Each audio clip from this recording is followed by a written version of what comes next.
시작하겠습니다. 두 번째 시간인데 지난주 수업한 것이 1번부터 14번, 오늘은 15번부터 25번. 하루 만에 하기는 시간이 좀 벅차죠. 그래서 조금 상세하게 하느라고 그렇게 했고, 지난주에 수업한 것은 영상이 올라가 있습니다. 그거 보고 공부하시면 되고, 혹시 오늘 처음 온 학생들은 그 자료가 지난주 자료를 제가 통합본 만들었어요. 그래서 지난주 자료를 별도로 안 받으셔도 됩니다. 기말고사 시험 보고 밤샘하고 나오신 것 같은데 힘드시죠?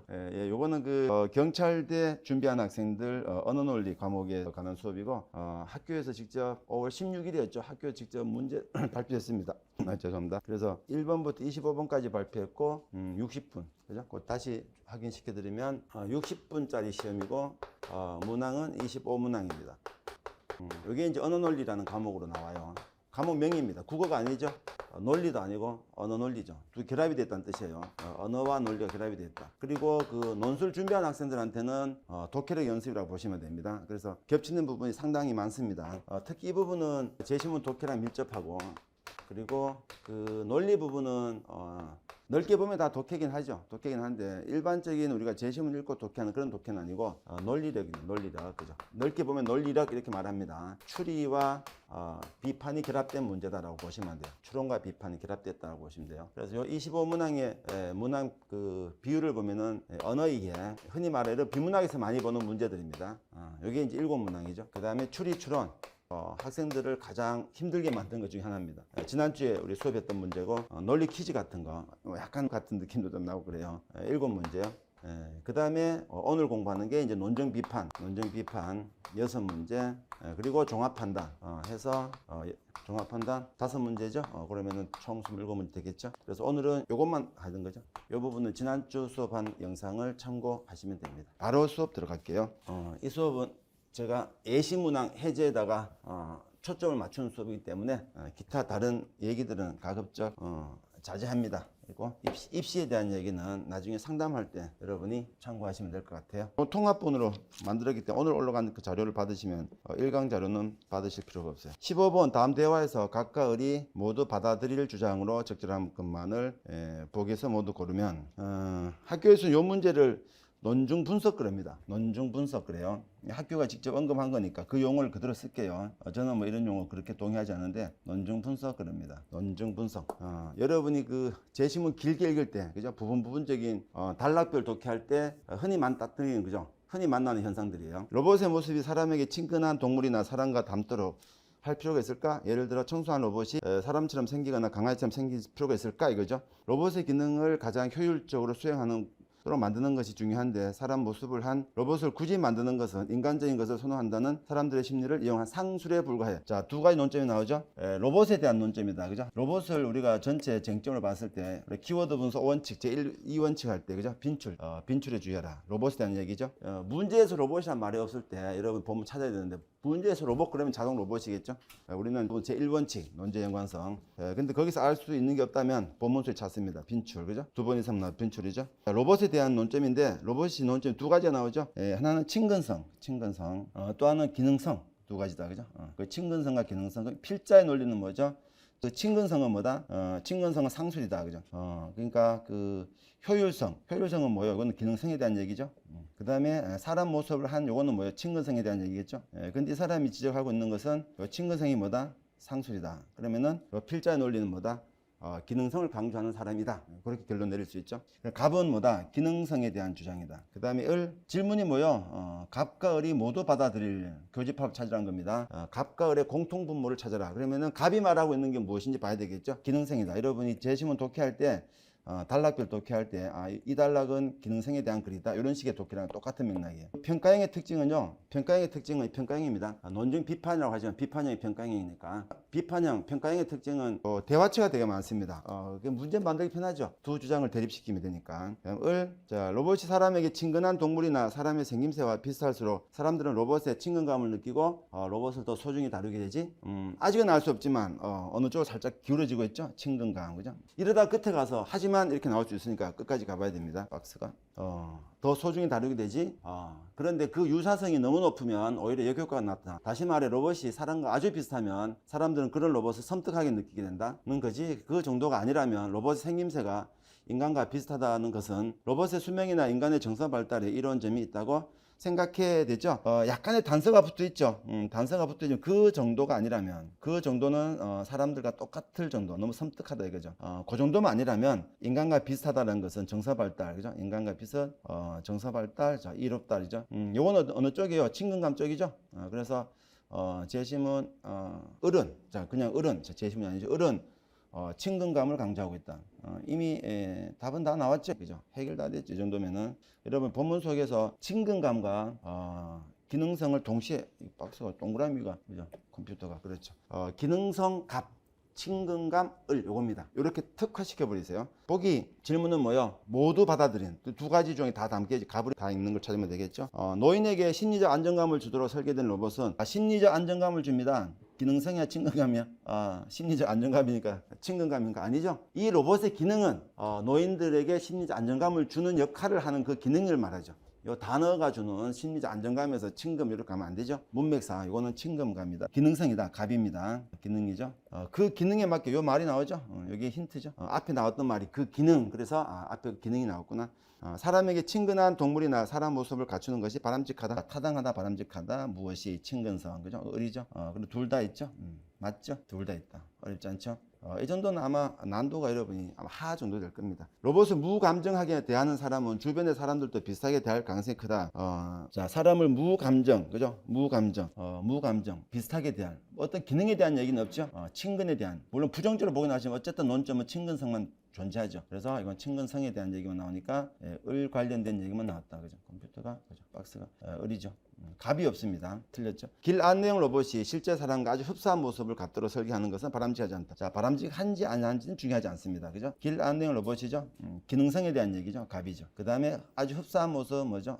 친근성에 대한 얘기죠. 을이죠. 그래서 이거는 흡사한 모습 친근. 그래서 을입니다. 친근. 그죠? 친근. 을이죠. 둘 다 있죠. 자, 바람직하지 않다라는 말은 이제 아주 흡사한 요 부분 때문에 그렇죠. 아까 을이 뭐라 그랬냐면은 너무 그만큼 가면 안 된다. 그죠? 너무 똑같으면 섬뜩하다. 그 정도만 아니라면, 그죠? 그래서 이거는 을의 논점이죠. 맞죠? 그래서 둘 다 가다. 그죠? 디귿이다. 답은 3번. 자, 그다음에 그래서 요거는 무슨 말이냐면은 논증 분석이라는 것은 가장 기본적인 평가형입니다. 여러분이 독해를 한다거나 논술을 풀든 논리력을 묻거나 논술을 풀거나 마찬가지인데 평가에서 가장 기본적인 것이 가를 근거로 나를 이런 식이거든요. 판단하는 거죠. 어떤 입장이 있습니다. 근거 입장은 그래요. 대상 입장은 그래요. 그래서 결론이 타당하나 부당하나, 그죠? 판단이라는 것은 타당한지 부당한지를 판단하는 건데, 타당 부당 자체도 물을 수가 있지만 여기서 얘기되고 있는 이런 논점을 갖고 있느냐라는 것은 타당 부당을 떠나서 이런 구조를 띄고 있으면 되는 거죠. 여기에 대한 게 뭐예요? 지금 여기서 앞에 나오는 갑을이죠. 갑을 제시문이죠.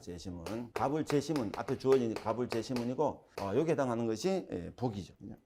여기 복이죠. 지금 우리가 법학에서는 포섭 그럽니다. 포섭. 이건 이론이죠. 일종의 이론이라고 보시면 되고, 이론을 어떤 현상에다가 사례에다가 적용시켜가는 과정입니다.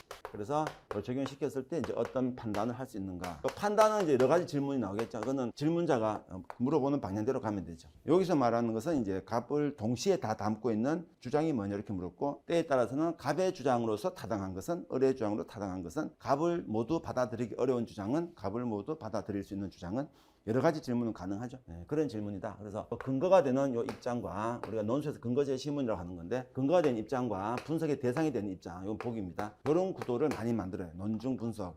기본적인 앞에 이론을 주고, 그죠? 앞에 이론을 주고 개념화 시키면 되죠. 기능과 친근감. 그 다음에 요 보기에 실제 사실관계를 주고 질문에 맞게끔 답을 골라내는 문제다. 전혀 어렵지 않은 문제예요. 그래서 개념화 시킨 거, 개념화 과정만 있으면 됩니다. 개념화 과정. 복잡한 논리 만들지 말고 개념화 시켜서 그 개념화대로 여러분이 현상들을 개념화를 시켜버리면 돼요.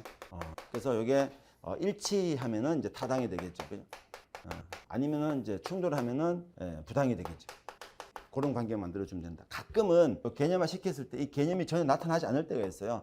그럼 아예 이걸로 설명할 수 없는 문제예요. 그죠? 이런 것들은 아예 설명할 수 없는. 하나가 빠져있죠? 기능성이 빠져있다. 그죠? 그렇게 풀면 돼요. 근거 입장과 대상 입장. 그죠?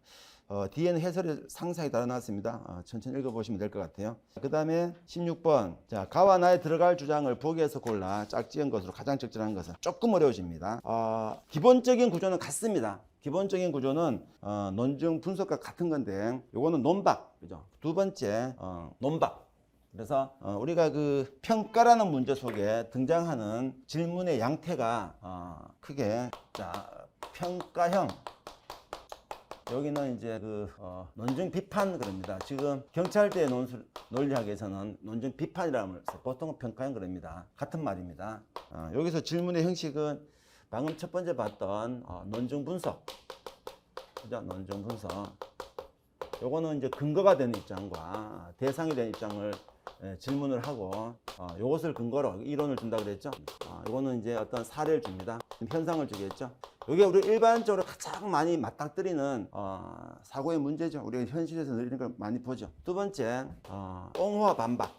옹호와 반박 그래요. 옹호와 반박. 옹호와 반박. 이 옹호와 반박 용어가 조금씩 바뀌어서 뭐 논박 이런 말도 씁니다만 요거는 이제 지지가 되겠죠. 요거는 반박이 되겠죠. 반박, 옹호와 반박 말 그대로. 요거는 일치 영역이죠. 일치. 그래서 요거는 이제 충돌이죠. 우리 흔히 하는 말로 요거는 양립 가능, 요거는 양립 불가, 이렇게 풀어가면 됩니다. 요 부분이 사실은 가장 많습니다. 최다 빈출이라고 보시면 돼요. 왜 그러냐면은 우리가 그 논증 비판이라는 말 자체가 비판 그러니까 부당이잖아요. 근데 비판이라는 말 이면에는 타당이 포함되어 있죠. 타당이 아니면 비판이니까 전제가 되어 있는 겁니다. 키가 크다라는 것은 키가 작다라는 것에 우리가 그죠? 변증법적 정반이죠. 마찬가지예요. 그래서 비판이라는 말을 쓰지만 옹호와 반박을 포괄한 개념 이렇게 보시면 돼요. 기본적인 우리가 평가는 이거 하려고 하는 겁니다. 이거 하려고 하는 건데 과거에 그 언어 논리 문제를 검토해 보면 전제와 결론이라는 문제도 많아요. 전제와 결론. 근데 요 영역은 그 추리 추론과 중복이 됩니다. 그래서 다른 언어든 민경채든 아니면은 국회직이든 이런 부분이 뭐 출제하는 사람이 우리는 뭐 추리 추론이다, 우리는 비판 이런 말은 하지 않겠죠. 분석을 그렇게 해주는 건데 이번에 경찰대 언어논리 속에서는 이 부분이 추리 추론에 많이 가 있습니다. 그래서 전제와 결론을 통해서 우리는 추리 추론을 할 수도 있지만 또 논증 비판을 할 수도 있는 거예요, 그죠? 논증 비판을 할 수도 있는 거겠죠.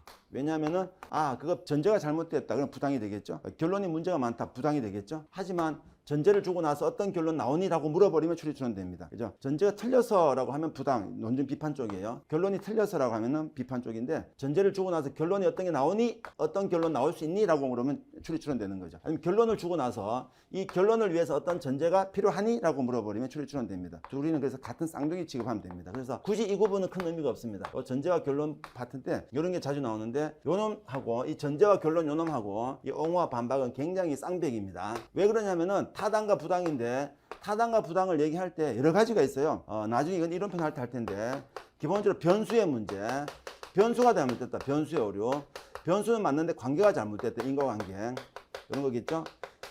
변수는 맞지만 다른 거 틀렸다. 김태희는 예쁘고 김태희는 공부 잘했다. 하지만 김태희 예쁘니 공부 잘했다. 이건 아닌 거죠. 그런 식의 논리예요. 각각은 맞지만 속에서 성립이 안 될 때가 있죠. 아니면 지금처럼 이 전제가 안 맞을 때가 있고 결론이 안 맞을 때가 있고 그래요.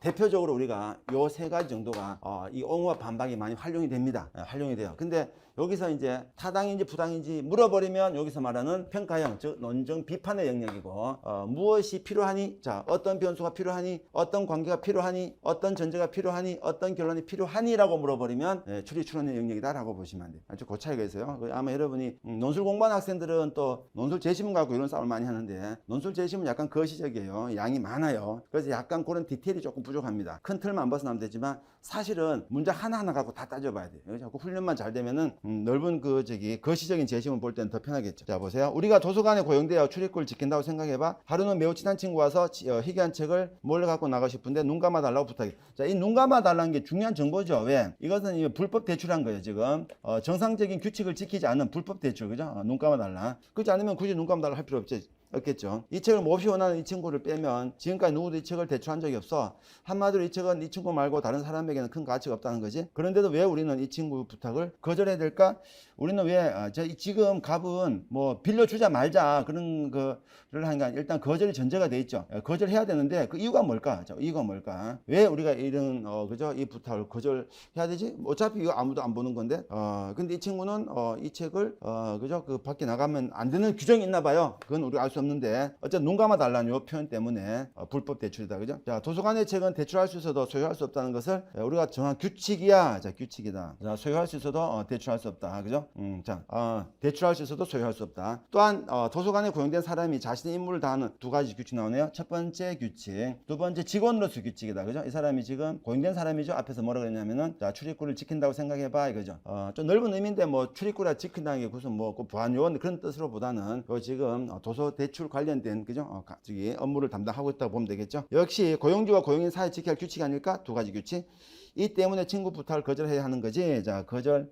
일단은 둘 다 공통으로 한 명은 주자, 한 명은 거절하지 말자 이 논점이 아니에요. 이건 여러분이 또 기계적인 착각을 많이 하죠. 얘는 대출하자, 얘는 대출하지 말자. 그렇게 보기 쉬운데 아니죠. 둘 다 지금 왜 거절해야 될까? 그래서 거절해야 하는 거지. 자, 이 거절에 대해서는 대전제입니다. 둘 다 의견 통일, 그죠? 의견 통일. 일치하는 부분과 충돌 부분 찾으세요. 일치하는 부분 둘 다 거절해야 된다. 거절해야 된다. 근데 갑이 몰라서 묻는지 알고도 토론하기 위해서 묻는지는 알 수 없지만 질문한 거죠. 우리 왜 거절해야 되지?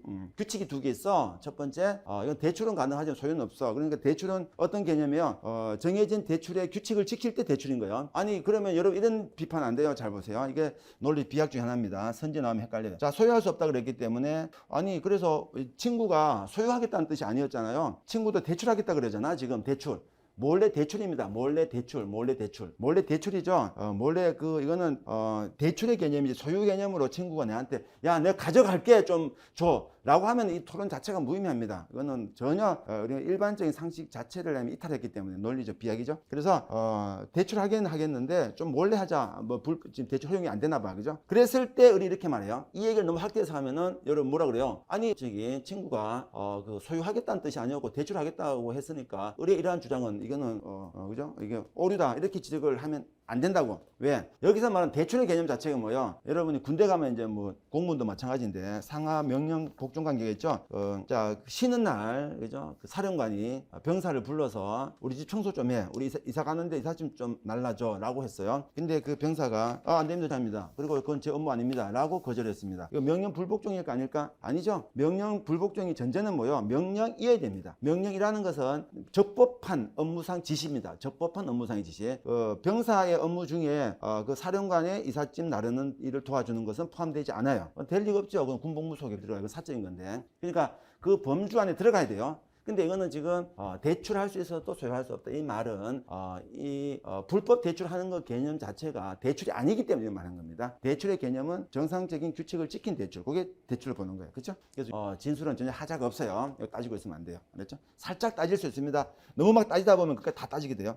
이미 대출의 영역이 아니다. 그죠? 정상적인 규칙이 아니니까 규칙을 안 지켰으니까. 그리고 두 번째 그리고 그 직원으로서의 그죠? 임무. 갑이 뭐라 그랬습니다. 이 점을 받아들인다 해도 이 점은 뭐야? 갑의 주장이겠죠? 이 점은 갑이다. 그죠? 그래, 너가 하는 말을 내가 받아들인다 해도 올바른 규칙은 지켜야 한다는 줄 여전히 받아들일 수 있어. 이제 나오죠? 자, 규칙을 지켜야 한다라는 주장은 여전히 올바른 규칙은 지켜야 한다. 우리가 그 약속은 지켜야 한다라는 아주 유명한 법원이 있습니다. 약속은 지켜야 된다. 우리 조약법 제1조량에 나오는 건데 국제법에서도 이 점을 받아들인다 해도 올바른 규칙은 지켜야 한다는 주장은 여전히 받아들일 수 있어. 읽어봐야 되겠죠. 좀 더. 도서관 책을 무단으로 빼돌려서 안 된다는 규칙을 지키는 것은 첫 번째 규칙이었죠. 아까 본인이 말했던 첫 번째 규칙이다. 그죠?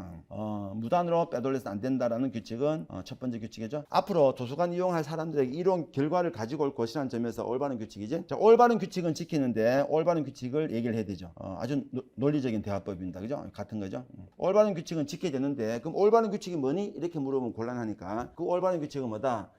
무단으로 빼면 안 된다라는 규칙을 말한다. 즉 아까 규칙 1, 2에서 1을 말한다. 그죠? 이런 규칙을 어기는 것은 분명히 부당하다고 해야 하지 않을까? 넌 내 물음에 대해 대답한 것이 아니라 내 물음을 또다시 중요한 힌트죠. 너가 지금 묻고 있는 그 물음이 내가 물었던 그 물음이야. 이거. 그죠?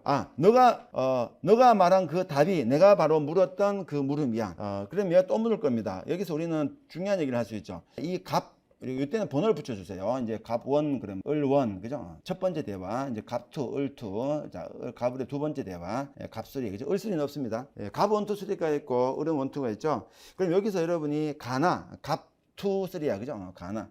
그래서 가는 이제 갑2의 진술이고 나는 갑3의 진술인데 이거는 비슷하다고 보면 되겠죠. 일단은 본인 진술입니다. 그래서 비슷해요. 본인 진술이니까 자기 모순이 있을 리가 없잖아. 그죠?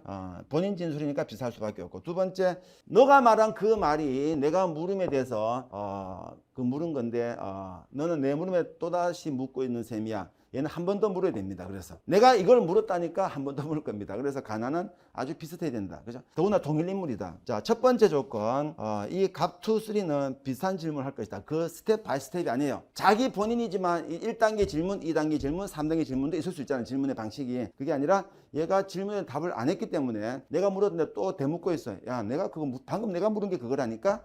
한 번 더 묻겠죠. 그래, 이 말 좀 대답해 보라고, 이 답답한 놈아, 이렇게 할 거야. 그죠? 그러면은 가난한 입니다. 되겠죠? 제 1단계 질문, 자기 나름대로. 두 번째는 이제 얘가 말했던 거를 갖고 확인해야 되겠죠? 자, 올바른 규칙을 지켜야 된다라고 했기 때문에, 자, 이 가에 나오는 것은 무조건 지키자 아니면은 안 지켜야 된다, 둘 중에 하나. 그죠? 자, 무조건 지키자 라고 하면 올바른 규칙은 지켜야 한다라는 이 말이 필요 없잖아.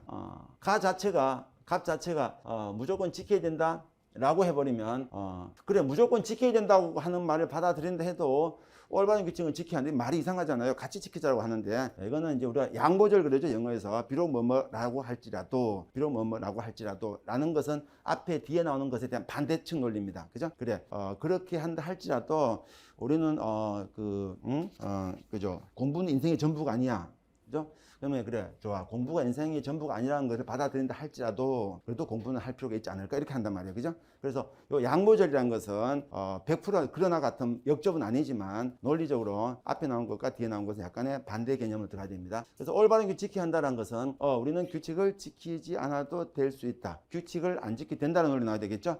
일단 대전제. 그래서 가에는 자, 규칙을 준수하지 않아도 된다라는 관련된 내용, 그죠? 요 논리를 담고 있어야 된다. 지켜야 된다 논리면 하면 안 된다 그러죠. 그러면 단서가 붙겠죠. 어떤 경우에 지키지 말아야 된다, 뭐 등등. 그거는 여러 가지로 얘기할 수 있으니까. 그렇지만 안 지켜도 된다, 오케이, 그럴 수도 있어 라고 하지만 올바른 규칙은 지켜야 돼. 그 올바른 규칙은 모든 사람한테 이익이 되니까. 요 논리입니다. 그러니까 얘가 하는 말, 아니 내가 방금 그렇게 물었어. 그럼 얘도 뭐야, 그거 찾으면 되겠죠. 밑에 보면은 경우의 수가 많으니까 이럴 때는 여러분이 역으로 가면 좋습니다. 생겼죠? 자, 그 가에는 기역과 니은만 있어요. 그죠? 그래서 왜냐하면은 이런 걸 따질 때 원래는 기역을 가나, 디귿도 가나. 그래서 하나, 둘, 셋, 넷, 다섯, 여섯 개를 가나를 더 확인해 봐야 되는데 1, 6, 12, 12개 경우에서 다 찾아봐야 되잖아요. 너무 힘들어요. 그죠? 여기서 지금 무엇은 가고 무엇이 나가 정해지지 않기 때문에 그냥 가나에 들어갈 주장을 보기 위해서 골라 짝지어라. 그런데 그러면 너무 많습니다. 이럴 때 여러분이 분리해 버리세요. 얘는 기역니만 따지구나. 그죠? 요 기역니는 가에만 따지구나. 그죠? 그리고 나에는 다람하구나. 그죠? 좋죠? 규칙이라고 꼭 따라야 하는 것은 아니라고 생각해. 규칙들 가운데 부당 규칙이 있기 때문에 아까 우리가 요 가에는 뭐가 나와야 된다? 규칙을 준수하지 말아야 된다는 전제로 깔린 진술이 필요하다. 그죠? 일단은 그죠? 가능하죠? 꼭 따라야 되는 거 아니라고 생각해. 이거죠. 아니라고 생각해. 부당한 규칙도 있기 때문이야 라고 했고, 그 부당한 규칙을 받아들인다 해도, 자, 부당한 규칙을 지키지 말자 라는 것을 받아들인다 해도 올바른 규칙은 지켜야 돼요. 아니 그 말이죠. 부당한 규칙은 지키지 말자, 올바른 규칙은 지키자. 그 말이야 라고 해서 너가 지금 내 물음을 또다시 묻고 있다. 같은. 자, 성립했죠? 자, 매우 친한 친구 부탁을 들어줘야 한다는 것도 우리가 따라야 할 올바른 규칙이야. 자, 더군다나 이 책은 친구에게 소중하지만 다른 사람에게 있으나 만한 책일 뿐이야. 요 말은, 자, 보세요. 이거는, 매우 친한 친구의 부탁을 들어준다고 한다는 것도 우리가 따라야 할 올바른 규칙이야. 이제 내용을 따지기 형식을 보세요. 자, 올바른 규칙 단어가 이미 나왔죠.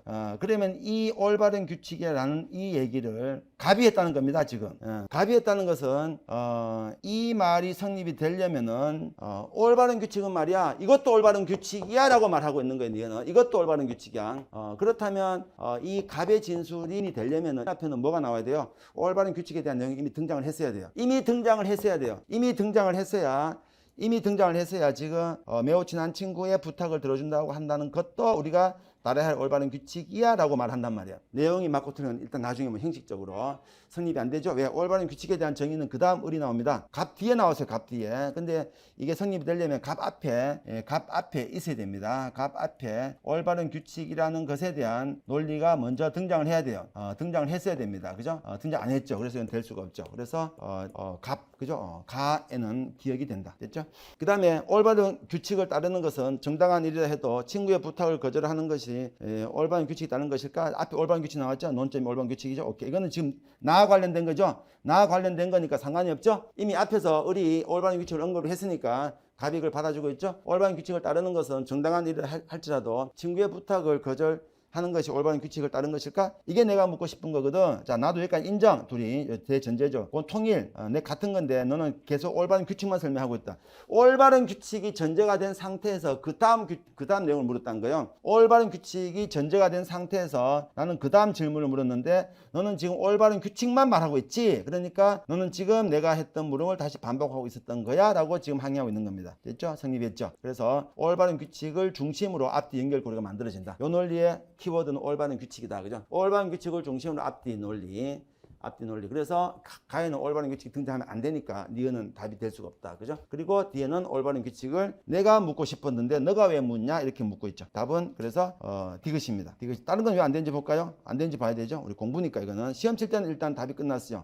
앞으로 도서관을 이용할 사람 중에 이 책을 원하는 사람 한 명 나타나지 않을 가능성이 여전히 있지 않을까? 난 이걸 묻고 싶었어. 자, 이걸 묻고 싶었습니다. 이걸 묻고 싶었는데 이 책을 원하는 사람이 한 명도 있다 없다. 요거요. 그러면은 이걸 묻고 싶었는데 이게 지금 본인 뭐라 그래서 내가 묻고 싶었던 게 너가 말한 것이다. 이게 그러면 나랑 같아야 됩니다. 나랑 같니? 나랑 같아야 돼요. 이게 지금 여기서 너는 내 물음을 또다시 묻고 있어. 그러면은 지금 내가 말하는 이 나의 내용은 을이 말했던 내용 같아야 됩니다. 그러니까 갑술이죠. 갑술은 같아야 돼요. 갑술이 올 때는 같아야 되는데 지금 을투의 내용은 올바른 규칙에 대한 것인데 지금 여기서 말하던 리을은 거기에 대한 내용이 아니죠. 전혀 아니다. 그죠? 자, 미음 도서관에 일하는 사람이 자신의 고용주와 계약을 지키게 할 의무는 자, 계약에 대한 의무입니다. 어디서 생겨난 것일까? 이거는 전혀 논점이 아니죠. 계약에 대한 의무 자체가 갑이 언급을 한 적이 없어요. 갑은 아예 그 자체를 언급 안 했어요. 요거는 누가 언급한 거요? 본인이 을이 언급한 겁니다. 을의 논점 속에 들어가 있을 뿐이에요. 을이 규칙 2개 만들었다는 거예요. 여기서 규칙 1, 규칙 2, 2개. 그런데 2가지 만들었지만 여기서 갑은 그 고용에 대한 규칙은 관심도 없고 우리가 지금 친구한테 빌려주냐 마느냐, 그죠? 그게 대출해서 올바른 규칙에 들어가냐 안 들어가냐, 그 논점이죠. 논점이 아니다, 그죠? 자, 최근 그 책을 읽었을 때 가장 이로운 사람의 손에 들어가는 것이 가장 바람직한 상태가 아닐까? 난 이것을 묻고 있는 거야. 이것도 마찬가지죠. 누구 손에 가고 안 가고의 문제가 아닌 거죠. 대출에 대한 규칙을 얘기하고 있을 뿐입니다. 그 논점이 아니죠. 그래서 답은 기억과 디귿이다. 1번이죠. 자, 그 다음에 그 상세한 그 논리적인 그 순서는 그 해설을 보시면 제가 설명드린 말이지만 언어적 워딩으로 정밀하게 정리한 것은 그 뒤에 나옵니다. 그걸 또 확인을 해 보시면 되고 17번. 그 1강 때보다는 좀 수월합니다. 1강 때가 훨씬 좀 더 어려웠던 것 같고 그리고 공부할 내용도 좀 많았어요. 그리고 분량도 1강이 많았기 때문에 오늘은 그렇게 오래 안 걸릴 겁니다. 그때는 하나 하는데 1시간이 막 초과됐었죠. 한 영역에서. 문제 17번 이제 이런 게 여러분 좀 익숙하죠. 만만해 하기도 하고 꼭 그렇지 않습니다. 그런 문제도 있긴 하지만 다음 점 강화하는 거 아까 우리가 옹호와 반박과 옹호와 반박이죠. 이거는 옹호 쪽이죠. 강화하는 것은 옹호 쪽이죠. 뭐야 일치를 찾으라는 거면 간단합니다. 일치만 찾으면 돼요. 그냥 양립 가능 일치를 찾으면 돼요. 양립 가능 일치를 찾으면 돼요. 우리가 흔히 사실적 독해랑 흡사하긴 한데 조금 더 강화됐다 보면 되겠죠. 우리가 흰자위라고 부르는 부분 곧 공막이 하얗고 밖으로 많이 드러나는 종은 동물 중 인간 유일하다. 인간과 유전적으로 많이 매우 닮은 침팬지 눈을 보면 공막이 하얗지 않음을 알 수 있다. 눈에 대한 얘기구나. 그죠? 우리 공막이란 말이 문과생들은 뭐 좀 낯설 수 있죠. 이쪽에 전공자가 아니면 단어가 낯설죠. 눈에 대한 얘기다. 그죠? 눈에 우리 하얀 흰자위, 그 흰자위를 말한 것 같아요. 그죠? 눈에 있는 흰자위가 이제 공막. 그죠? 흰 동자, 그 흰 눈동자. 그죠? 탁구공만 한 안구는 대부분 공막으로 둘러싸여 있는데 사람의 경우 그 색 흰색이다. 그래서 우리가 이제 흰자위 그랬다. 처음에 흰자위라는 거 뭔만 잘 몰랐을 수도 있겠는데 이거 됐죠? 이제는 해결됐죠? 눈동자 크기를 조절하는 홍채와 빛이 들어오는 통로에 눈동자를 합친 부위를 검은자위라고 하는데 검은자위는 안구의 일부다. 이걸 통틀어서 안구라고 하니까 그죠? 동물 중에서 인간만이 공막을 가진 종이라 말하는 것은 틀린 종이다. 공막은 다 갖고 있다는 거 잘 봐야 되죠. 공막은 다 갖고 있는데 갖고 있는 동물이 많은데 흰 공막, 흰색이 뭐다? 인간이 유일하다. 그죠? 인간이 유일하다. 흰색은 인간이 유일하다. 침팬지 경우에는 공막이 짙은 갈색이다. 그렇다면 왜 인간의 공막만 하얀색일까? 이런 문제 자꾸 풀다 보면 짜잘한 지식이 자꾸 늘어요. 저도 처음 알았어요. 영장류를 모두 고려했을 때, 영장류를, 너무 들어갔나? 그죠? 영장류를 모두 고려했을 때 공막이 하얀 것은 특이한 경우다. 인류 역시 진화 과정이죠. 자, 이건 진화 얘기다. 그죠? 진화 얘기다. 자, 진화 과정에서 공막이 흰 색깔 띠게 된 것이고, 그 이전에 인간 대부분도 흰 공막이 아니었던데 흰 공막을 가진 인간만 살아남은 겁니다. 침팬지 가운데 드물지만 흰 공막을 가진 개체가 있다. 그렇다면 왜 흰 공막을 가진 돌연변이가 진화에 유리했을까? 그죠? 그래서 첫 단락에 나온 것을 부연 설명하고 있습니다. 자, 흰 공막이고 이 주제가 지금 논점이 흰 공막이고 흰자위라고 하지만 흰색 공막이고, 자, 흰색 공막은 인간만 갖고 있고 인간만 갖고 있는 것은 진화의 결과물이다. 그래서 과거의 인간은 안 그랬단 거예요. 그죠? 과거 인간은 언제부터 그걸 보면 되겠죠. 공막이 하얀 사람은 상대방의 자기 시선 방향을 알게 된다. 시선 방향, 진화 얘기입니다. 이는 유리한 점으로 작용할 수 있고 불리한 점 작용할 수 있는데 목숨 걸고 싸울 때는 불리할 수 있고 눈으로 말하고 싶을 때는 흰 공막이 유리할 것이다. 됐죠? 유불리가 있다. 장단점이 있다. 장단점은 장점은 의사소통. 상대방의 눈을 내가 저 사람이 어딜 보고 있다는 게 바로 보이니까. 그러고 보니까 집에 그 애완견하고 고양이는 시선을 어딜 보고 있는지 눈동자 갖고 판단을 안 한 것 같아요. 우리가 얼굴 보고 얼굴 돌리면 날 보고 있구나. 우리가 그렇게 했는 것 같아요. 저도 보니까. 단점은 싸울 때 저놈이 내 시선을 알고 있으니까 내가 어딜 때릴지 뭐 어디로 가는지 알고 있으니까 불리하다는 거죠. 그래서 이때 현생 인류에게 흰 공막을 유리하게 만든 결정적인 계기가 된 사건이 개의 가축화다. 뜬금없이 개가 등장합니다. 현생 인류에게 유리한 것은 개를 가축화시킨 건데, 공막이 흰색이면 색깔 있는 홍채가 눈에 잘 띄게 눈을 골리면 시선의 방향, 그렇죠? 그래서 자, 이 논색이 그 흰 자위 눈을 갖고 있는 사람의 시선은 상대방이 그냥 알아볼 수 있는데, 특이하게 인간 대 인간이 아니라 인간 대 개 얘기입니다. 왜? 사냥. 자, 개와 함께 사냥하는 인간은 이 사냥 능력을 부쩍 올릴 수 있다. 월등히 유리하죠. 저 인간 혼자 하는 보다. 전에 보니까 동물원장 같은데 저 실험하는 거 봤는데, 그냥 이렇게 이게 뭐야, 평지인데 냄새를 맡게 하고 그 냄새 맡은 그거를 들고 사람들이 무작위로 막 걸어갑니다. 이래저렇게 막. 곡선이 막 다양하게 나오겠죠. 일부러 운동장 같은 데서 그냥 막 돌아다녀. 근데 그 개가 킁킁대면서 그 루트를 다 따라갑니다. 되게 신기하대요. 우리는 어림도 없죠. 전혀. 그러니까 개한테는 그런 냄새 같은 게 우리가 보는 시선보다 더 정확한 정보인 거죠. 우리는 눈으로 보고 따라가지만, 또 개도 눈도 우리보다 더 시력이 더 훨씬 더 발달되죠. 움직이는 시력은 인간의 뭐 몇십 배잖아요. 정지된 시력은 별로 안 좋다는 거잖아요. 그 청력. 그래서 개가 있으면은 물론 달리기도 잘하고 잘 물고도 하지만 사냥감을 찾고 하는 건 탁월하겠죠. 개를 가축화한 것은 현생 인류가 네안데르탈린을 누르고 살아남은, 자, 순서를 봐야 됩니다. 여러분, 지식은 여기서 동원되지 않는다는 뜻이에요. 알 필요 없죠. 그래서 현생 인류가 네안데르탈린 다음에 나오는 인간이다. 그죠? 이것도 인간인데 같은 인간인데 종이 다른 인간. 세상에 인간이라는 종이 두 가지 존재했던 거죠. 뭐 흑인 백인은 그런 인종의 개념이 아니고 아주 종 자체가 다른, 되게 신기하긴 하죠. 살아남은, 이거는 진화. 다른 말 진화. 그죠? 이게 진화죠. 진화. 지금 진화 얘기하고 있잖아요. 진화에 도움을 줬다. 그런데 약 1만 년 정도 공존했습니다. 이 두 종은 현생 인류랑 네안데르탈린이 공존하다가 갑자기 사라졌어요. 그 이유를 몰랐는데 그 이후 현생 인류 10배가량 같은 시기, 그 이유가 아니구나. 공존하던 그 시기에, 인구 숫자 싸움이니까 결국 현생 인류는 인구가 10배, 10배 증가했는데 네안데르탈린은 갑자기 멸종합니다. 갑작스런 종말. 이게 왜 그랬을까? 라고 봤더니만 그 중에 사냥개를 이용한 현생 인류에 비해서 능력이 한참 뒤떨어져서 그렇다. 내용은 너무 간단하죠? 그래서 일치항 찾아, 일치. 자, 강화입니다. 일치 찾으면 돼요. 네안데르탈린의 게놈 정보를 분석한 결과 그들의 공막은 흰색이었다. 네안데르탈린은 흰색 아니죠? 아웃. 그죠? 네안데르탈 싸웠던 그 현생 인류가 흰색이었다. 그죠? 자, 최근 연구 결과 따르면 현생 인류와 네안데르탈린 공존하던 시기에, 자, 공존 1만 년 동안 공존했습니다. 늦게 아직 아니죠? 개로 가축화 시켰죠? 그래서 이겼죠? 누가? 현생 인류는 가축화 시켰죠. 가축화 시켰기 때문에 승리했습니다. 그죠? 경쟁에서 이겼죠? 그래서 틀렸다. 1만 년 동안 공존했고 진화의 과정에서 둘이가 경쟁을 했을 텐데 얘들은 사냥을 잘했고, 그죠? 그게 개를 가축화시켜서 개 도움을 많이 받았다. 그죠? 안았다라고 했기 때문에 틀린 진술. 고릴라 개 아기를 상대로 한 실험에서 고릴라는 실험자의 머리가 돌아가는 방향으로 시선을 돌리는 반면에 개와 아기는 실험자의 눈이 향한 방향을 따라간다. 그죠? 그래서 눈이라는 것은 그 시선의 문제다. 맞죠? 답은 맞다. 고릴라는 왜 눈을 못 볼까? 그건 고릴라한테 물어봐야 되겠죠. 알 수 없지. 그게 중요한 게 아니죠. 고릴라는 실험자의 머리를 보고 따라갔네요. 그러면 눈 흰동자를 못 보는 거잖아요. 그 눈 흰동자가 문제가 있는 거잖아요. 이 이론이 틀렸잖아요. 그게 아니죠. 개와 아기가 따라갔다는 게 중요합니다. 고릴라는 사람 눈동자 관심 없나 보지 뭐. 그죠? 그한테 물어보면 돼요. 답은 2번. 자, 그 다음에 일치한 거 찾기죠. 이거는 충돌입니다. 비판하는 거 충돌. 그죠? 이거는 반박. 아까는 논지 강화. 이건 논지 약화. 논지 약화 문제, 반박. 이거 조금 어렵습니다. 우리는 게으름은 악이고 부끄러운 것이라는 생각이 익숙하다. 이거 논술에도 나왔었죠, 논리. 2018학년도 연대 사회, 그죠? 편입 논술. 여유입니다. 그죠? 여가는 여러 번 나왔죠. 우리는 게으름은 악이고 부끄러운 것이 하는 생각 익숙하다. 하지만 철학자 러셀은 그렇게 생각하지 않았다. 이런 주장을 했던 1932년에 대공황이죠. 공황이고 이건 대공황 그죠? 정점이 있을 때였다. 1929년 기억하세요. 그냥 그죠? 1929년부터 시작했다라고 보시고 그러니까 1932년쯤 되면은 정점이라고 보면 되겠죠. 수많은 사람이 직장을 잃었고 게으름 어쩔 수 없이 맞닥뜨린 현실이었다. 이 게으름에 대한 지금 주제어가 게으름을 보면 되겠죠. 그런데 게으름이 왜 생겼다? 직장자, 실업자. 그럼 당연히 게을러지겠죠. 일이 없으니까 그죠? 게으르고 싶어 게으른 것이 아니라 어쩔 수 없는 게으름.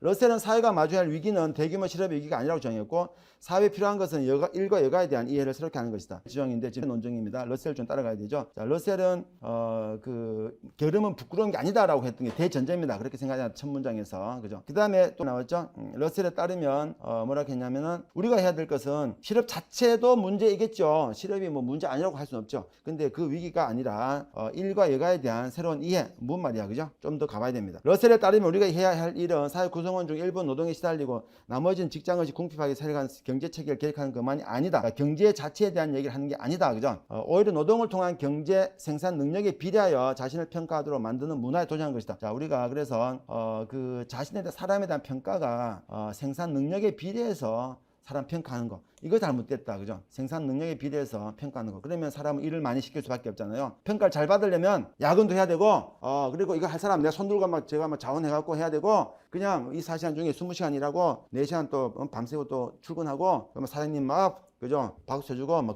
아주 성실한 사원 나머지 따라 하시오 이렇게만 나온단 말이에요. 이제 그렇게 해버리면 이런 문제 생긴단 말이야. 그래서 그렇게 하는 게 문제다는 겁니다. 게으름이 중요하다는 것을 별표하겠다. 요즘은 그렇답니다. 요즘 대기업 같은 게, 뭐 중소기업도 마찬가지인지 모르겠지만 야근 같은 거 하려면 미리 다 신청을 해야 된대요. 시스템을 다운시켜 버린대요.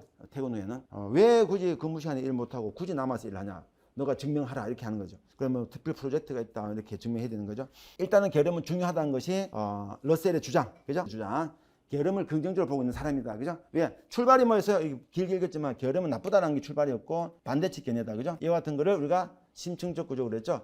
내 주장을 먼저 얘기하고 반대측 논리를 갖고 올 수도 있지만 이와 같이 반대측 논리를 먼저 던져주고 내 걸 꺼낼 때도 많습니다. 그죠? 쟁점처럼 보여준 거죠. 반대측 논리죠. 반대측 기타 주장. 그리고 나서 내가 내 주장을 말하죠. 그래서 러셀은 여기서 러셀이 우리가 주인공이니까 그죠? 중요하다 일단. 오늘날 개혁을 주장하는 사람들은 광범위한 가난을 자기 얘기를 하기 전에 자꾸 뭘 얘기하고 있죠. 지금 누군가 등장을 자꾸 시키죠. 기본소득을 보편적으로 지급할 필요가 있음을 제각한다. 기본소득 이제 익숙하죠. 우리 이재명 전 대통령 후보 때문에 전 국민이 알고 있는 기본소득. 하지만 기본소득을 받더라도 직장 없는 삶은 비참하다고 느낄 수 있다. 기본소득은 이제 우리가 그 소득에 대한 안정감은 생겼지만 직장이 없으면 그 자체가 또 비참하다. 그죠? 내 공짜로 나는 이 사회에서 무슨 존재일까? 그죠? 이런 생각 때문에 비참한 느낌이 올 수도 있죠. 직장이 없다면 의미가 바른 삶을 살아가야 할까? 1930년 두 번째입니다. 첫 번째 기본소득 주장자들, 두 번째 어떤 느낌이에요? 예시가 쭉 나오고 있는 겁니다. 그래서 첫 단락에 대한 그죠? 사례를 통한 논증이에요. 케인즈는 한 세기 안에 생산성이 크게 발전하여 생산성 누구니 대공황을 해결했던 사람입니다. 그죠? 경제학적으로 봤을 때는 경제학적으로 봤을 때 1929년 대공황 터졌을 때 그때까지 유행하던 그 자유주의 경제학, 고전주의 경제학의 그죠? 시장에 대한 보이지 않는 손을 깨고 개입을 하라. 그죠? 총수요를 확대시켜라. 증대시켜라. 불황인데 경제가 살아나지 않는 것은 물가 떨어져도 그죠? 구매가 발생하지 않는 것이고 구매가 발생하지 않는 것은 수요가 발생하지 않아서 그렇다. 그죠? 돈이 없어 그렇다 쉽게 말하면 돈 주라. 케인즈가 했던 거죠. 그래서 한 세기 안에 생산성이 크게 발전하여 선진국 시민들은 주 15시간 그때 주 15시간을 예측했다니 세상에나 그죠? 지금 몇 시간인가? 40시간쯤 됩니까? 지금이 그죠? 준수한 삶을 유지할 것을 예측했다. 계산해보면 그런 거죠. 계산상 그렇다는 거예요. 계산상 또 그때는 또 그 경제 규모가 또 지금처럼 된 것도 아니니까 그죠? 러셀을 보면 러셀을 볼 때는 우리는 러셀이 중요하니까 러셀이 볼 때는 세 번째 인간 그죠? 그래서 두 번째 단락은 세 팀이 나옵니다. 하나는 그 기본소득 주장자들 그죠? 하지만 기본소득은 직장이 없으면 비참할 수 있으니까 케인즈는 앞으로 15시간만 일할 수 있다. 나머지는 다 여가시간 이렇게 보는 거죠. 세 번째로 지금부터 예측이 틀린 까닭을 이미 내다보았다. 아담 스미스가 노동 분할을 설명하기 위해 들었던 유명한 사례인 오핀 공장을 러셀은 다시 끄집어들었다. 오핀 만드는 데 드는 시간을 반으로 줄여주는 기술이 발명됨으로써 시장에 넘치나면 어떤 일이 벌어질까? 그죠? 기술이 발달. 자, 시간이죠? 그럼 시간이 반 줍니다. 기술이 발달. 그러면 시간은 반으로 줄어들었죠? 기술 얘기다. 그죠? 생산성 향상. 다른 말로 바꾸면은 자, 생산성 향상. 같은 노동을 투입했을 때 물건이 더 많이 나오는 거죠. 생산성 향상 그럽니다. 그러면은 내가 10시간에서 만드는 것을 5시간만 일하면 만들 수 있어. 그럼 5시간 논단 말이야. 집일지 퇴근. 라고 이제 생각이 들죠. 자, 첫 단락은 쟁점과 주장 이렇게 정리해 들어가야 되죠. 쟁점과 주장이고, 쟁점은 뭐요? 게으름에 대한 얘기고, 주장은 뭐요? 러셀의 주장을 봅시다. 필자의 주장 말고 지금 러셀의 질문이니까. 자, 러셀의 주장은 이 게으름은 긍정적이다. 그죠? 예, 게으름은 긍정적이다. 그죠? 두 번째는 거기다 다양한 사례, 그죠? 견해, 1, 2, 3, 그죠? 견해 소리가 나온다. 그죠? 통과, 그죠? 그리고 세 번째는 이제 러셀의 주장, 그죠? 러셀의 논증이죠. 러셀의 논증이 나온다. 그죠? 러셀 이렇게 머릿속에 틀을 갖고 있었어요. 제대로 된 세상이라면 임금이 똑같이 유지하고 오핀 만든 노동 시간을 반으로 줄이면서 여가 시간 이론적이라는 뜻입니다. 제대로 된 세상, 세상이 썩었다 안 썩었다 뜻이 아니에요. 이론, 경제학적 이론적으로 이론상 이론적으로 보면 그렇다. 뭐다 여가 시간 늘어날 것이다. 그죠? 자, 하지만 뭐다 현실은 그렇지 않다. 이거겠죠? 자, 그래서 제대로 된 세상과 현실과의 싸움이에요. 이럴 땐 여러분 잘 봐야 됩니다. 질문자가 물어보는 것은 현실을 물어보는 것일까 아니면 이론적인 것을 물어보는 것일까에 따라서 이 답은 달라질 수 있는 거예요. 그죠? 제대로 된 세상 A 그리고 현실은 그래서 현실은 그렇지 않다라는 거예요. 현실 어때요? 그 공장주 노동 시간을 그대로 유지하면서 노동자의 절반 해고하는 전략. 그죠? 아니 월급을 만약 200만 원 주고 일을 시켜서 근데 200만 원 주고 일하는 사람이 예전에 10시간 일했는데 지금 5시간 일하니까 일 다 했어. 그러면 어차피 5시간 놀아. 그러니까 그러면 5시간 집에 가. 하지만 월급은 200만 원 이렇게 하기보다 어차피 10시간 일하고 200만 원 주게 했던 사람이 있으니까 10시간 일 시키는 겁니다. 그럼 절반이 일한 사람이 필요 없죠. 잘라버리면 되겠죠.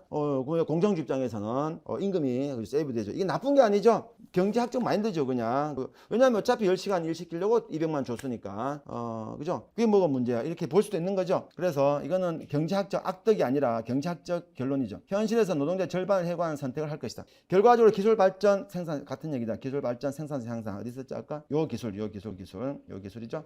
시간을 절반 줄이는 기술, 그죠? 기술 발전으로부터 오는 이득은 여가의 형태로 실현되는 것이 아니라 여가로 가야 되는데 그것이 아니라 공장주의 불어난 돈과 직장이 불어난 돈은 관심 없습니다. 우리가 오늘은 여가니까. 자, 직장 이런 사람들의 비참함 실현된다. 아주 중요한 표현을 하고 있죠. 직장 이런 자, 직장 이러면은 여가가 생겨요. 어디 있었죠? 아까 첫 단락에 있었죠. 첫 단락에 대공황이 터지니까 그죠? 대공황이 터지니까 직장을 잃었고 게으름은 어쩔 수 없는 마땅한 현실이었다. 오늘 주제가 게으름인데 그럼 직장을 잃으면 게으름이 생긴다라는 것이 현실인데 근데 그 직장을 잃으면 게으름이 생기긴 한데 그건 비참함이다. 그죠? 근데 아까 얘가 뭐라 그랬죠? 게으름은 긍정적인 건데 여기서 이 직장 잃은 게으름은 뭐요? 굉장히 비참함으로 표현되고 있죠. 지난 세기 되돌아보면 맞았다. 기술 진보 해고를 낳고 고용이 회복되어도 부의 수준 유지하면서 덜이라는 쪽 이거는 뭐야? 총정리인데 총정리를 하고 있죠. 앞에 했던 말이 맞았다라는 총정리다. 그죠? 다 나오죠. 거기는 해고 그리고 더 많이 일해서 그죠? 큰 즐거움을 주지 못하는 상품을 축적 이런 거 사람은 잘리고 그리고 실업자는 늘어나고 상품은 늘어나고 그죠? 이런 식의 결론이 발생했다. 러셀의 논리 비판 일치와 충돌 찾으면 됩니다. 기술 발전을 통해 생필품 생산에 들어간 노동 시간은 꾸준히 줄어들었다. 보세요. 잘 봐야 됩니다. 지금 비판이니까 충돌 찾아야 돼요. 기술 발전을 통해 생필품 생산에 들어가는 노동 시간은 꾸준히 줄어들었다. 자, 조심할 것은 여기서 제대로 된 세상이라면 그랬다. 그죠? 줄어들었다. 하지만 현실에서는 그러지 않았다. 우리는 어떤 쪽을 봐야 돼요? 즉 어떤 쪽을 현실에서는 노동이 줄어들지 않았다. 제대로 된 세상은 그랬을 것이다. 근데 문제를 다시 보시면 생필품 생산에 들어간 노동 시간. 그죠? 요거는 뭐요? 이론을 말하는 거죠. 이론은 그죠? 핀 하나에 만드는 데 들어간 노동 시간 얘기입니다. 기술이 발전했는데 핀 하나에 들어간 노동 시간이 1시간에서 30분 줄어들었어요. 그래서 해고를 늘렸죠. 근데 일을 계속 시켰죠. 그렇다고 해서 핀 하나에 들어가는 생산에 들어가는 우리가 노동자 일을 많이 시킨다고 해서 생필품 생산에 들어가는 노동 시간이 늘어나거나 줄어드는 게 부정된 건 아니죠. 그죠? 더 많이 만드는 거지. 1시간에 10개 만들다가 1시간에 20개 만드는 거야. 이제는 그 사람은 1시간 일 똑같이 합니다. 노동 시간이 줄어들지 않았죠. 그 사람은. 그죠? 그렇지만 생필품 생산 들어가는 노동 시간은 줄어든 거야. 그죠? 그 사람이 총 일하는 시간과 생산에 들어가는 노동 시간 다른 개념. 이건 타당한 거죠. 일치. 러셀은 이걸 부정하지 않습니다. 이걸 부정할 수 없죠. 이거는 경제학적 이야기인데 일치하는 거죠. 그래서 지금 충돌, 비판이니까 답이 안 되죠. 직장인이라는 사람은 대신 게으를 수 있게 되었으므로 직장인이라는 사람은 게으를 수 있게 되어서 어디 있었죠? 첫 단락에 있었죠. 대공황은 필연적인 게으름을 낳았다. 그죠? 직장을 잃었고 세 번째 줄에 게으름 어쩔 수 없이 맞닥뜨리는 현실이었다. 그죠? 직장 잃으면 게으름 생겼습니다. 저 교육까지는 맞아요. 그죠? 그죠? 맞아요. 지금 비판해야 되는 게 맞아요. 이미 답이 안 되죠? 맞아요. 그죠? 자, 실업이 나쁜 것만 아니다. 실업이 나쁜 것만 아니다. 실업을 뭐라 그래요? 실업에 대한 평가 있었죠?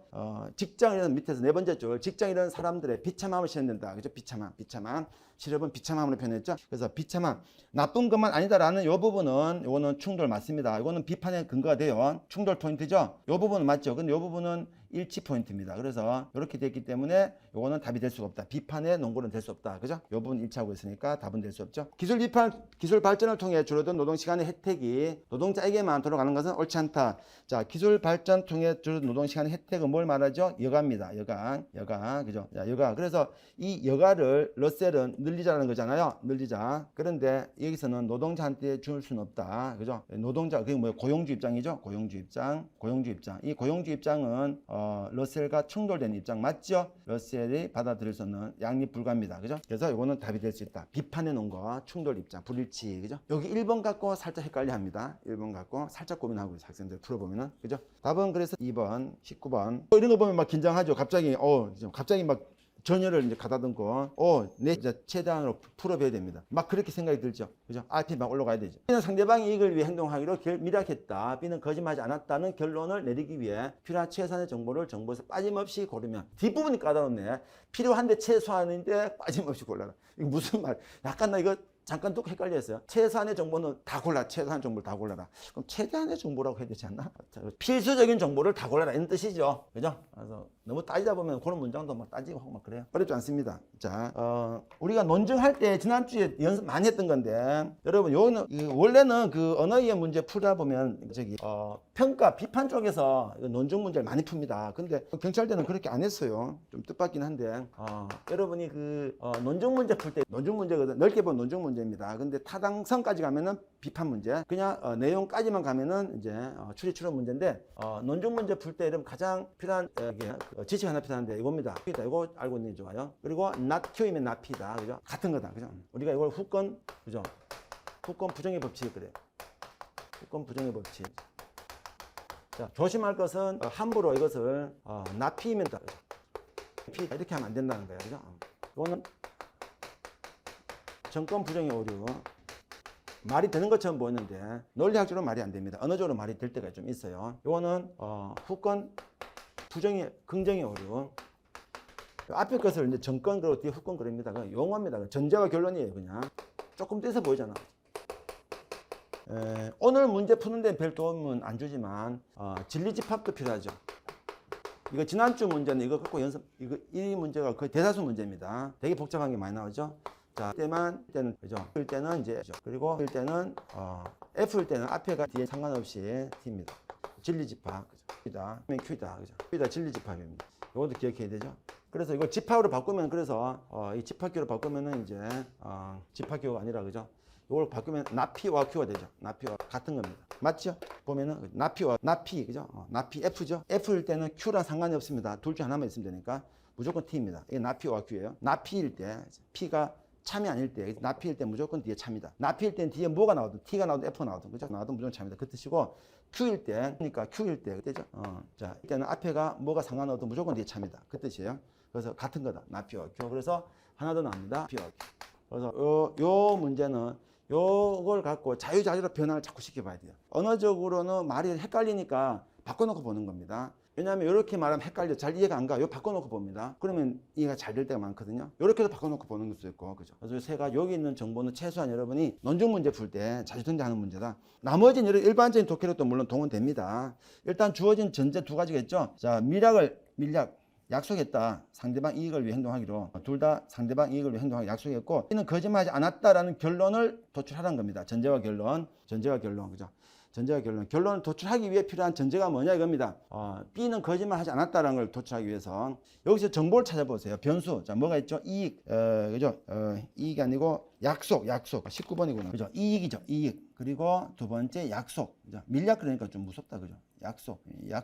밀약, 그리고 거짓말. 자, 여기서 지금 동원되고 있는 정보는 세 가지, 그죠? 밀약, 약속. 요 문제에서 이미 다 확정되어 있습니다. 우리가 실타래 논술을 그래갖고 이게 확실한 정보를 갖고 소설 뽑아내야 됩니다. 자, 그러면 이익, 밀약, 거짓말을 다 담고 있는 정보를 찾아보세요. 이 개수가 시험장에서 보면 여러분이 답을 알고 보면 푸는 게 쉽지만 본인이 그런 사고를 할 수 있는지 그게 중요하단 말이야. 자, 그래서 이렇게 정보를 찾아서 쭉 가봅니다. 자, A는 현장에 없었다고 진술. 자, A, B의 진술이 지금 기억령이다. 그죠? 진술. 그 다음에 그 진술에다 의미를 부여하는 것이 디귿과 리을입니다. 구분하세요. 자, 기억과 리을은 진술 사실 자체입니다. 그죠? 있었다 없었다. 리을은 그 진술에 대한 의미를 부여하고 있죠. 그 다음에 미음은 팩트를 보여주죠. 미음과 비음은 구분이 팍팍하죠. 그 다음에 시옷은 두 사람 모두 거짓말을 한다면, 그러니까 이건 정보가 하나씩밖에 없어요. 있었다, 뭐 없었다, 그런 말밖에 없죠. 그런데 우리한테 필요한 것은 이익, 밀약, 거짓말 간의 관계를 보여줬던 진술이 필요합니다. 일단은 그걸 갖고 문제를 풀어가야 되죠. 왜냐하면 이것이 다 활용이 된 게 지금 문제니까. 시옷 보세요. 두 사람 모두 거짓말을 한다면 두 사람은 상대방 이익을 위해, 자, 거짓말 나왔죠. 그 다음에 두 사람 다 나왔고, 밀약했다, 밀약하지 않았다, 그죠. 자, 두 사람 모두 상대방 이익을 행동을 밀약했다면 이익이 나왔죠. 거짓말 나왔죠. 그래서 이응은 요 세 가지 변수를 다 갖고 있다, 그죠. 오케이. 그래서 이응에서 여러분이 논리를 풀어갑니다. 일단은 자, 정보 시옷, 정보란 표현을 했죠. 정보. 몇 번이냐 이게? 19번. 20번까지 하고 잠깐 쉴게요. 거의 다 끝났습니다. 자, 정보 이제 좀 기화시켜 보세요. 두 사람 모두 거짓말 한다면 거짓말 하는 A, 그죠? 거짓말 A라고 그러고 참말도 있으니까 헷갈리잖아 지금. 거짓말 하는 B라고 표현합시다. 이렇게 표현하자고 약속하면 되죠. 기화시키 모두 거짓말 한다면, 그죠? 두 사람 모두 그러면은 그죠? 라고 한다면 두 사람은 상대방 이익을 위해 행동 밀약하지 않았다. not 밀약. 이렇게 하면 되겠죠. 언어적으로 이해되죠. 일단은 조금 헷갈리나요? 두 사람 모두 거짓말을 안 했다면 밀약하지 않았다. 문제는, 자, 해결할 수도 있겠지만 문제는 밀약했다라는 조건을 줬잖아요 지금. 근데 밀약하지 않았다라는 결론, 우리가 지금 결론을 갖고 있잖아. 적용이 조금 헷갈립니다. 이거 뭐야, 요거를 밀약을 바꿔버리세요. 그러면 어떻게 하면 된다? 이게 여러분이 나를 같이 not Q이면 not P이다, 그죠? 후권 부정의 법칙, 그죠? 대우명제, 우리 고등학교 때 대우라고 배우죠? 바꾸면 어떻게 돼요? 그죠? 이렇게 되죠? 또 한 번 더 쓰면 not 되고 밀 되죠? 이걸 한 번 더 써도 됩니다. 뭐 안 써도 되지만 또는 not be, 그죠? 이렇게 되죠. 이게 가로 바꿔 나오면은 end가 또는 바뀌죠. 또는 end로 바뀌고. 자, 밀약을 했다면 뭐야? 밀약했잖아. 오케이, 그죠? 밀약했다면 어떤 일이 벌어져요? 자, 이는 둘 다 거짓말 하면 안 된다, 그죠? 이는 둘 다 거짓말, 그죠? 둘 다 거짓말 하는 게 아니다, 그죠? 그래서 지금 잠깐만, 그죠? 맞죠? 두 사람 모두 거짓말 한다면 밀약을 했는 것이고, 자, 그럼 밀약을 했다면은 A, B 두 사람 모두 거짓말 하는 게 아니다. 그죠? 그런데 요거는 이제 A가 거짓말 안 하거나 그리고 B가 거짓말 안 하고, 이렇게 하면 더 이해가 더 쉬워요. 그래서 바꿔줘보세요. A가 거짓말 안 하거나 B가 거짓말 안 해야 됩니다. 둘 다 거짓말 하는 건 아니기 때문에, 그죠? 오케이. 그런데 조건에서 뭘 줬죠? B는 거짓말하지 않았다라는 결론을 도출해야 되죠. 이게 성립을 해야 돼요. 그러면 B는 무조건 거짓말을 안 해야 됩니다. 그죠? 안 해야 되죠. 그러면 우리는 반드시 거짓말을 해야 되죠. 그러면 여기서 우리는 B는 반드시 거짓말을 하면 안 돼요. 이게 not B잖아요. 우리가 B를 물어봤죠. 거짓말 B를 봤으니까. 그렇다면 얘는 거짓말을 해야 됩니다. 오케이. 자, 그러면 우리는 이제 앞으로 뭘 하면 돼요? A의 거짓말 조건을 만들어주면 돼요. 답은. 그죠? A의 거짓말 조건 만들어주면 자동으로 우리는 B는 거짓말을 안 하게 되는데, 여기서 질문이 B를 거짓말하지 않았다는 결론을 만들어 달라고 했기 때문에 조건을 바꿔서 그럼 A가 거짓말하는 조건을 만들어주면 되구나라는 결론까지 온 거야. 됐죠? 그죠? 그럼 간단해졌죠? 아까 진술 봤잖아요. 자, 현장에 없었다 볼 필요 없죠. 이제 진술했다, 그죠? 없었대요. 자, 그런데 진술 기억에서 없었대. 그런데 현장에 있었대. 여기 착각하면 안 돼요. 바로 충돌됐죠? 그럼 답이 나왔네? 그럼 기억과 미음만, 자, 기억과 미음 자체가 충돌됐죠, 이미. 여기는 지금 있었다. 자, 현장에 없었다. 그런데 있었다. 거짓말 했잖아요. 그리고 요 조건이 필요해. 이게 있어야 된단 말이에요. 그러면 정보 시옷하고, 우리는 정보 시옷하고 또 그 다음에 기억하고, 기억의 양립 불가, 사실관계 미음하고, 요것만 있으면 되는가? 자, 사가마, 그죠? 이것만 있으면 되는가라는 건데, 이제 문제가 있어요. 자, 사건 당일 현장에 없었다고 진술한 거하고, 사건 당일 현장에 있었다라는 팩트의 양립 불가능성이 A의 거짓말을 증명하는가? 반드시 아닐 수 있죠. 왜? 우리 기억의 오류도 있잖아요. 기억의 오류. 기억의 오류도 있잖아. 기억의 상실, 기억의 오류. 그죠? 거짓말한 것은 내가 진짜 안 그랬다라고 한다 무조건 거짓말인 건 아니죠. 기억의 오류. 얘가 거짓말하는 게 아니라 없었어. 그런데 지켰다는 거 이상한. 없었. 내 거기 왜 갔나? 진짜 안 갔어요. 막 그런단 말이에요. 그다음에 차에서 자고 있었어요. 그냥 그죠? 나 그냥 한강 그 고수부에 차 자고 있었는데 뭔 소리예요? 막 기억의 오류가 있을 수 있으니까 그 조건을 항상 성립시키게 됩니다. 그러면은 없었다라는 진술 있잖아요. 그럼 없었다라는 진술이니까 없었다라는 진술에 대한 내용을 규정하는 어떤 진술 하나가 있으면 좋다는 거예요. 자, 그러면 없었다고 진술한다면 있었다고 우리는 뭐야? 없었다는 진술이 필요한 거죠. 보세요. 없었다고 진술한다면 그 사람은 거짓말하거나 사건 당일 현장에 없을 것이다. 그죠? 자, 없었다는 진술이 두 가지. 거짓말 또는 뭐야? 없었던 건데 얘는 사건 당일 현장에 있었잖아요. 그러면 이게 아니니까 거짓말 해야 되잖아요. 거짓말 하거나 또는 없어야 되는데 얘는 있었기 때문에 이 조건은 안 되죠. 이 조건은 안 되니까 요거밖에 안 남았죠. 그 거짓말 해야 되잖아요. 또는에 대한 진리집합이죠. 그래서 상식적으로 아는 거긴 한데 여러분이 논리학적으로 자꾸 하는 게 편합니다. P 또는 Q가 참이기 위해서는 참일 때, 참 거짓일 때, 거짓 참일 때 다 참입니다. 거짓이면은 거짓이에요. 그죠? 이럴 때면 거짓단 말이야. 또는 일단 둘 중 하나만 참이죠. 그래서 또는이니까. 그래서 둘 중 하나 성립이 돼야 돼. 둘 다 성립 안 되면 안 되죠. 이건 성립 안 됐죠? 그죠? 있었기 때문에. 그래서 거짓말을 해야 되기 때문에 답은 이것이 포함이 돼야 된다. 그죠? 포함이 돼야 된다. 그래서 사가 그리고 자, 이렇게 해서 답은 시옷, 기업 이것인데 비업도 따져봐야 되죠. 이응 따져봐야 되죠. 우리가 아까 조건 두 개 했으니까. 그죠? 이응은 따져볼 것도 없죠. 보세요. 자, 이익을 위해 행동하려 밀약했다면 두 사람 모두 거짓말한 거예요. 근데 논제에서 뭐라 그랬죠? 밀약과 B는 거짓말하지 않았다가 동시에 성립하고 있어요. 지금 약속했고 거짓말하지 않았죠. 그런데 지금 정보는 A는 볼 필요 없죠. B가 여기서 거짓말을 하고 있다고 되어 있잖아요. 모두. 그죠? 모두입니다. 모두. 그래서 밀약을 했다면 모두 거짓말 한 건데 그럼 밀약과 모두 거짓말이 동시에 성립하는데 조건에서는 A는 참말했습니다. 그죠? 그렇기 때문에 안 된다. 답이 될 수 없죠. 자, 그런데 이거 답은 1초 만에 찾습니다. 사실은. 이 문제 잘못 만들었어요. 왜 그래요? 지금 A와 B는 1천 점 거짓말이고 B는 상대방 이익을 위해 행동하기로 밀약했다. B는 거짓말하지 않았다. 그러면은 보세요. 아마 눈치 빠른 학생은 거의 정말 한 5초 만에 찾습니다. 자, B 거짓말 안 해야 돼요. 그 B 진술 모순된 걸 찾아야 됩니다. B 진술 모순이 있죠? 요거랑 자, B가 현장에 없었다고 진술했고 B가 현장에 있었잖아요. 이거 양립 불가능해요. 이건 이미. 그죠? 어떠한 경우에도 요거를 참말로 만들어주기 힘듭니다. 그죠? 거짓말로 만들어줄 수는 있지만 그러려면 아까 여기 관리를 필요했죠. 일단 니은과 비읍이 들어갈 수가 없어요. 니은과 비읍은 이 속에 들어갈 수가 없어요. 니은과 비읍은 여기 3개 남았잖아요. 그 다음에 양립불가 이응이 들어갈 수가 없어요. 그죠? 답은 이거밖에 안 남아요. 4번밖에 안 남죠. 그지? 맞죠? 이거 누가 봐도 이거는 말이 안 되잖아. 그죠? 이응은 말이 안 되잖아. 그리고 B 진술 자체에서 이미 모순된 진술 나왔잖아요. 모순된 진술, 양립불가. 그래서 지금 이응이 성립이 안 됩니다. 들어갈 수 없습니다. 니은, 비읍, 이응이 성립 안 돼. 남아있는 건 4번밖에 없어요. 제가 문제 풀다가 딱 풀었어요. 한 1분도 안 걸려가지고 풀었는데, 이거 어떻게 설명을 어떻게 풀어가야 되나? 이게 이제 수업은 또 수업이니까.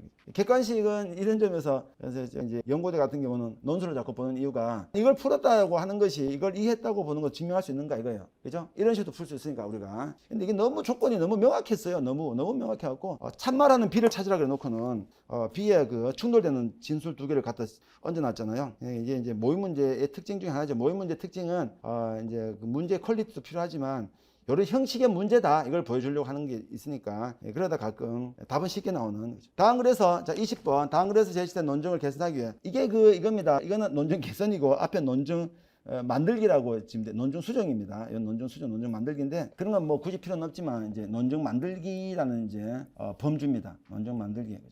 논증 만들기. 근데 사실은 다 옹호와 반박 쪽이에요. 옹호와 반박. 일치 불일치 찾는 겁니다. 일치 불일치 찾는 겁니다. 넓게 보면 다 그쪽이에요. 이거는 이제 논증 개선. 이것도 일치 불일치 찾는 겁니다. 옹호와 반박 쪽으로 보시면 돼요. 한고 수정하려고 한다. 그죠? 뭘 수정해야 될까? 이거 재밌습니다. 자, 중세 후기 무려 손가락 주판이 이탈리아에서 성행했는데 이는 수를 곱하는 것은 잘하지만 이보다 큰 수를 곱하는 것을 어려워하는 사람들이 손가락을 이용 계산 방법이다. 6, 8에 48이 나옵니다. 이게 더 어려워 보이는데. 재미는 있습니다. 자, 잘 따라하세요. 각 곱하려는 수에서 5를 뺍니다. 자, 8에서 5 빼 3이 남았죠? 잘 봐. 입니다. 밑줄 치지 않는 부분은 정상적인 따라가야 됩니다. 밑줄 친 부분을 수정하는 거예요. 그죠? 그래서 8에서 5 빼면 3이 남았죠? 자, 그 다음 펴고 있는 두 손 전체 손가락 개수가, 그리고 요거는 1 남죠? 3, 1, 그죠? 3, 1, 그죠? 3, 1. 더하면 뭐다? 이게 10의 자리다. 그래서 4. 이거 48이니까 10의 자리가 4라는 뜻이야, 그지? 오케이. 그 뜻이야. 여기까지 맞아요. 끝으로, 이제 여기 1의 자리 수를 더해야 하는데, 각 손에 펴고 있는 손가락 개수를 곱한 값이 3, 1은 3. 안 맞잖아, 지금. 그죠? 이거 더하면은 8, 6, 48. 이게 48. 48인 건 알잖아요. 48, 여러분도. 그럼 4는 그죠? 여기 이제 펴고 있는 손가락 수, 3이고 하나는 한쪽 1이잖아요. 그죠? 그러니까 이게 8 빼기 5, 그죠? 더하기 6 빼기 1, 그죠? 10의 자리니까 곱하기 10을 하면 된단 말이야. 이게 40 나온다고, 그죠? 10의 자리니까 40 돼야 되잖아요. 그 다음에 1을 더해야 되는데 그냥 그대로 어때요? 펴고 있는 걸 더하면 어때요? 그죠? 곱하면 어때? 펴고 있는 게 지금 3개, 그죠? 그리고 1개니까 3 곱하기 1 되니까 안 되잖아 지금. 틀렸죠. 그리고 수정해야 됩니다. 그쵸? 그 뜻이에요. 이 방법에 따라 8, 6을 계산 48 나오는데 손가락 주판 항상 바른 결과 나왔는가? 1을 곱한 값 다음 같이 표현된다는 것을 알면 그 답은 명확하다. 그죠? 그래서 C는 이제 어떻게 되는지 봅시다. 그죠? 일단 기억. 오른손에 펴고 있는 손가락 개수가 왼손은 상관없죠. 이게 뭐 바꾸는 뭐 상관없으니까. 그죠? 교환 법칙이니까. 오른손에 펴고 있는 손가락 개수와 접혀 있는 손가락 개수 아니죠? 지금 바꿔야 되는데 이게 지금 펴고 있는 개수 3개, 접혀 있는 개수가 4개. 아니면 반대도 마찬가지니까. 그죠? 2개, 몇 개야? 1개. 그죠?